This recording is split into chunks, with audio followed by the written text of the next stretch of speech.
ఒక ఆదివారం జాషీ ఫౌండేషన్ వారు అరటి పండ్లు, బిస్కెట్స్, వాటర్ బాటిల్స్ మరియు కొంచెం ఆర్థిక సహాయం మన మధ్యలో ఉన్న పేదవారికి అందిస్తూ వెళ్తున్న సమయంలో రోడ్డు ప్రక్కన బాగా లావుగా ఉన్న వ్యక్తి ఆయాసంతో ఉక్కిరి బిక్కిరవుతూ కనిపించాడు. ఫౌండేషన్ వారు అతని దగ్గరికి వెళ్ళి ఆరా తీయగా రాయలసీమ ప్రాంతమని, తనకు ఎవరూ లేరని, ఒంటరి జీవితం కొనసాగిస్తున్నానని, నడవలేనని, నడిచినచో తీవ్రమైన ఆయాసం వస్తుందని తెలియపరిచాడు.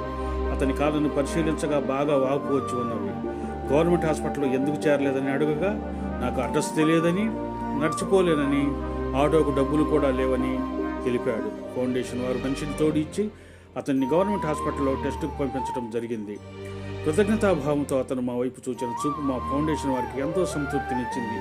మేము చేస్తున్న సర్వీస్కు అతని చూపు మాకు ఒక విలువైన సర్టిఫికెట్.